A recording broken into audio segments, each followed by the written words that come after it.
Gumising ng maaga, nagluto ng almusal para sa bagong anak ko na asawa at sa panganay namin papasok pa sa eskwela. Pero ilang saglit ay bumigat ang dibdib. Tila ba nakaramdam ng panganib sa daan. Teka lang mahal, papahinga lang. 9:00 ng umaga. Nakaayos at handa na. Okay na mahal, alis na ako. Sayang naman kung hindi makakapasok sa trabaho. Dali-dali sa patakbo para sa trabaho ay hindi mahuli. Ngunit nasa daan palang panganib at hindi nagatubili. Eto nga't nahuli. At nang inilapag ang paglabag, ilang buwan lang ang pasuwang minamaneho ko na tricycle. Serteta lang, baka naman mapagbigyan. Iilang buwan pa lang naman, pinaglaanan lang asawa ko na nagbuntis. Medyo maselan kasi hindi ko matiis. Eto nga't kakapanganak lamang niya. Doon namin inilaan yung sweldo ko nung mga nakaraan. Sir, nagbabawi pa lang, baka naman. Medyo wala pa sa sarili. Ilang araw ng lutang, kulang sa pahinga, ang isip at katawan para sa ginagampanan na responsibilidad. Ako kasi yung padre de pamilya, ang tinatawag nila na dad. Wala akong sagot na natanggap at yung lisensya ko ay tuluyang hinagilap. Doon mo na lang sa tubusin, sabay abot ng papel na kulay rosas. Marami pa akong tinanong dahil ito palang unang pagkakataon, ngunit yan lang sa utak ang tumatak. Kaysa makipagtalo, tila hindi naman naririnig ang boses ko ay hinayaan na lang at sa trabaho dumiretso. Sakay ng tricycle naming pinundar, kahit bulok na ay pinapaandar. Dahil walang baon na pera kapag papasok na ako. Saktuhan lang kasi ang natatanggap ko na pasweldo.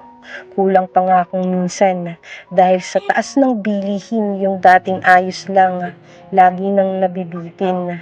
Pero hindi umaasa sa iba, tinataguyod ng marangal itong binuo ko na pamilya.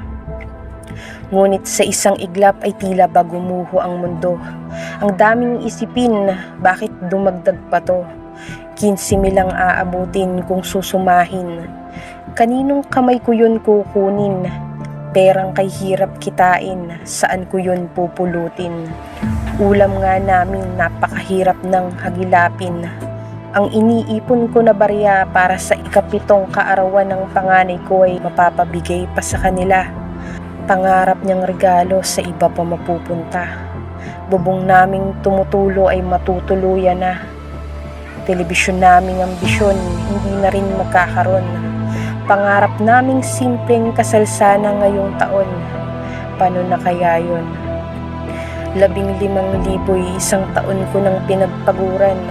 Pagkatapos iaabot lamang sa mga palad nilang nakaabang.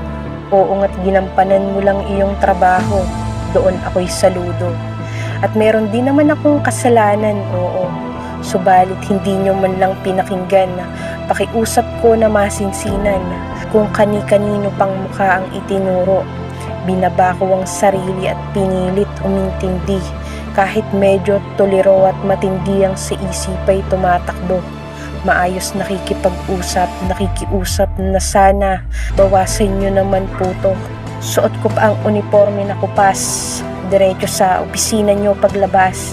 Sa trabaho, nag-half day pa ako, wala nang bayad ang araw, magbabayad pa ng 1,000. Ilang oras inabangan, ikaw sir na tumambang, humihingi ng tulong dahil wala nga akong alam dyan.